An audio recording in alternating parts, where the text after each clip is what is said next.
let's move into our therapy segment. Yeah. This is where I take off the podcast host and become your client. This is, of course, quite different to the usual therapy setting. You're not actually usually my therapist, though you actually are today for a short period. And so it's different in quite a few ways, given that this is my podcast. I have kind of control over where it goes to some extent. So though there is a vulnerability in putting a section of my therapy out there, I do have a certain amount of control over it. And also I'm willing to do this to be of service to others, to give people an insight into what it might be like to do some work with you. Though, of course, we keep in mind that this is a 10-minute section and we're not going to be seeing, this long-term relational work that you would be doing with a client. So it might give some insight into working with you. However, I feel like there's so much more that would be experienced in working with you. We would get the flavour. Yes, exactly. So I'm just going to hand over the timer and we'll do about 10 minutes or so. Okay. But whatever, give or take. So I'm just going to settle in as a client. And I feel like in terms of attachment, there's plenty to work with. With everyone. Yeah. And it's funny because I was kind of saying plenty to work with me. And as you said, with everyone, that it felt quite de-shaming actually as you said that. I was like, oh yeah, it's not just me. It's a human experience. Yeah. That's it. And even as I think about the topic of attachment, I notice like a bad taste in my mouth actually immediately, like yuck.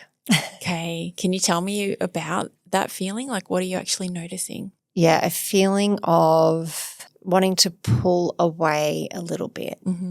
Yeah. And it actually makes me think of how I was with food as a child. I was a very fussy eater and kind of remembering as well, I'm just so conscious this is like going in a weird direction that I didn't expect, but that's okay. We'll go with it. Like I'll explain a little bit about what's happening internally. But yeah, when I noticed this bad taste in my mouth, a couple of images flashed into my mind. And one was me being a fussy eater as a kid. And one was what, of course, I can't remember, but that I've been told that I had reflux and vomited a lot as a baby. And somehow those images have kind of flashed up and a feeling of yuck. As well. I'm really curious about that. Yeah. So I want you to just let's just go there. Just want you to breathe into it. Just pay attention to what you're actually experiencing in noticing that feeling in your mouth, those images. Just breathe into it. Take your time. Just when you can, if you can, just share with me. Maybe there's an emotion you can assign to it, a feeling. Yeah, there's a pushing away and I can't quite get to it yet, but there's some hurt underneath that. Okay. I can feel the pushing away and it's a bit like a baby version of fuck off. I'm not safe. Yeah. And I'm starting to feel more and more the hurt underneath that. Like I'm noticing some sadness. Sadness is showing up. Yeah. Stay there. Breathe into it. Doing really well. Yeah, it's like this kind of sadness of, I was a baby that was already protecting myself, the baby that was already and, the story about me as a baby is that I was such a good baby and I never cried. The birth was easy and I was so easy. I just lay on the floor and I was so happy. But I think I was already shutting down. Yeah. And that is the absolutely incredible gift of our autonomic nervous system. It's the first part of our brain that comes online in utero and it is already set up to adapt to our environment, to keep ourselves safe. And if we're not feeling safe, even as that tiny infant, and it's sensing that we're not getting all of our needs met, our emotional needs consistently, it will call on like the dorsal state of the vagal nervous system to actually shut us down, to dissociate, to numb us out, to keep ourselves safe. That happens from as small as what you're telling me, that you actually can remember this sense that something is going on in your environment where you're not feeling safe and your cries have not worked. Every way that you were trying with the, taking action in that fight, flight, freeze response wasn't working. So it sounds like you're actually remembering in this place of needing to shut down to stay safe. Yeah. Yeah. And, I actually think that and of course, none of this is from my memory, right? But it's what I'm somatically feeling. Yeah. This is where the information is coming from. Yes. It's not like I'm claiming I can remember it makes being a lot a of newborn sense. baby. Yeah, our bodies hold it. Yeah. Yeah, but the Making images sense. that come to me, I think I didn't cry. I think I knew in utero that I think I shut down before I was even born. And I'm kind of conscious of like how that sounds, like how would that be even possible? That's just what I'm feeling, so I'm just going with it. That is the truth. That's what's showing up for you. Yeah. And there was something that was a real experience for you. Yeah. Yeah. Yeah. Because I don't think I was left to cry. I think I was like a happy baby. You were conditioned to be a happy baby. Yeah. There was a felt sense that you had to be a happy baby. Is that sort of what's – Yeah. If we could put a narrative to this, like with what's coming up now, it didn't feel safe to be anything but – I was born into a really busy family. I already had 3 older sisters. I was wondering about what was going on. There's just a lot happening. You had to fit in. Yeah. To toe the line, had to not take up too much space. Yeah. And I've always had this part of me that wanted to be like an easy kid. No trouble, not demanding. But then there's this other part of me, and this is a part that feels sad actually, is demanding, that doesn't want to be easy, that wants to like cry for what I want. Of course. Or yell for what I want. Of course. And I kind of laugh because like when I say like, oh, I was like a really easy kid, my younger sister would be like, no, you weren't. You were so demanding. But I think I have both of those parts, like the easy part that was like adapting and then I have the part that's actually desperate for more. To be seen. Yeah. And to have your needs met and understood. Yeah. And be allowed to be there. Yeah. And it just says that there would be space for me to, need more. Yeah. And that it would be available. Yeah. Yeah. And it just wasn't, I don't think. And I just think the circumstances before I was even born were stressful. I had a stressed mum. Yeah. Yeah. And she was doing the best with what she had at the time. Yeah. She had nothing but good intentions, but they were the conditions that you got born into. Yeah. Yeah. Part of her survival. Yeah. And now being a mum myself, especially, who is somewhat of a stressed mum, I really feel how not personal it is. Like I'm not upset with anyone that this is what happened, and yet there's this sadness. There's this like grief about it. Yeah. Can we go to that grieving part, that sadness, that part of you that I felt some anger coming through as well. Yeah. As a secondary sort of feeling, but that primary emotion of sadness, the loss that, what you didn't get to experience. Yeah, I wanted more and I wished I could have it.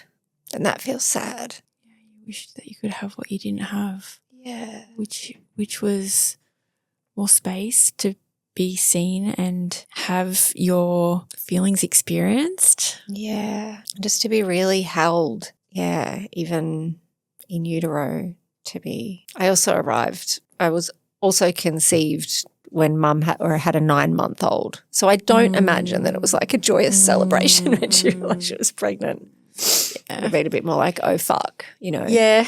Yes. So I think I really felt that. Yeah. Makes so much sense. Yeah.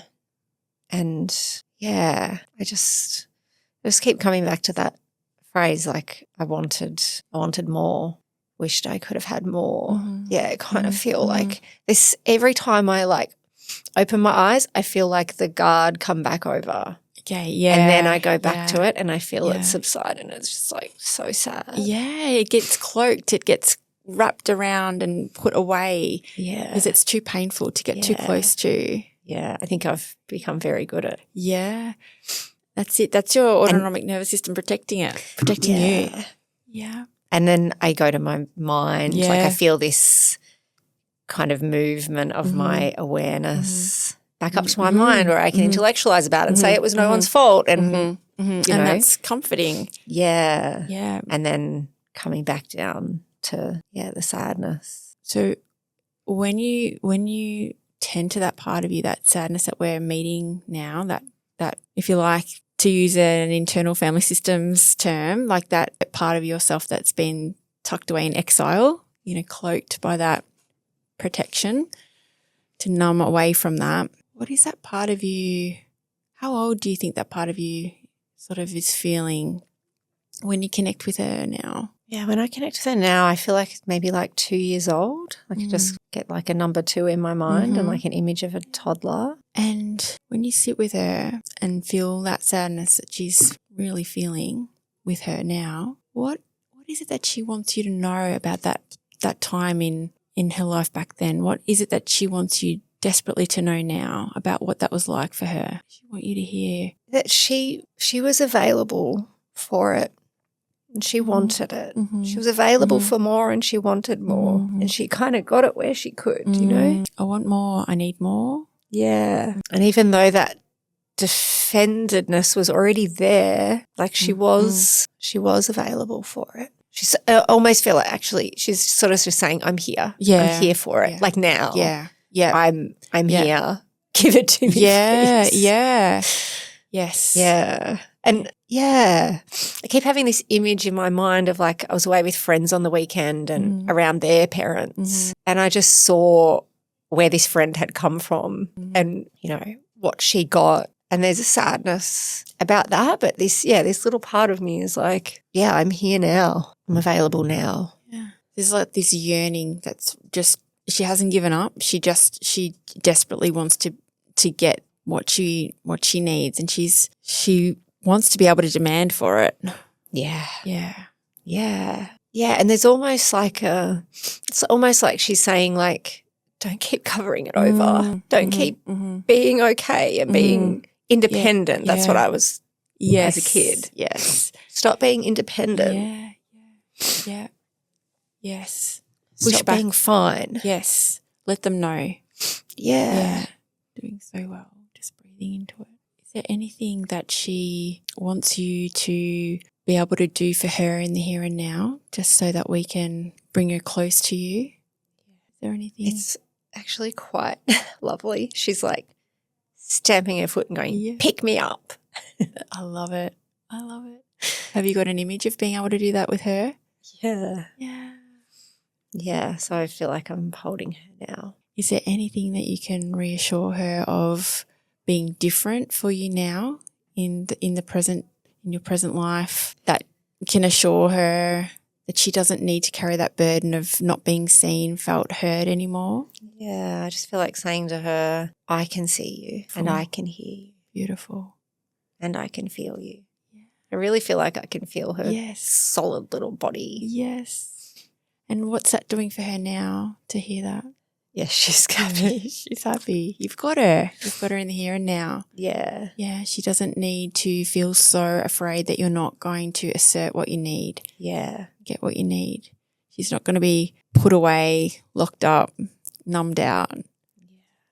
Yeah, she's happy that she feels like she can ask for what she wants from me. And right now she's asking for that hug. And it sounds like there's relief coming through that hug too. It's like, I'm not out on my own in the cold here. Yeah, she feels like, like her shoulders are kind of come back and she feels really safe. And that's her connecting to adult you. You've got her and she's got you. Yeah, and I feel really capable of seeing her and not kind of covering her over again, but yeah, including her. And when she shows up, you can, you know, like I think like you sort of know that feeling that you get in your body where she's starting to feel like she's not being seen, that she's at risk of being invisible again or not getting enough. Yeah, I feel like it's like a push away. Like, yes. Yes. Like it was at the start. Like I feel like that's an indicator that she's need to go under that to her. Yeah. Yeah. They're the managing parts that are trying to protect her, trying to protect you, keep you safe from getting hurt again by not being seen again. Yeah, but I also feel like she's going to be more able to stamp her feet and just tell me. Mm-hmm. Yeah, because she's heard that you're able to see her and you are able to listen to her and you get it. You understand. Yeah. You understand what that was like for her, especially now as a mum. You've got the full picture. You understand what was happening around you now with that fuller understanding, like the capacity to understand. Yeah. Feels really nice. You've done so well. So brave to be vulnerable like that. Thank you for letting me in and meeting her. Thank you so much for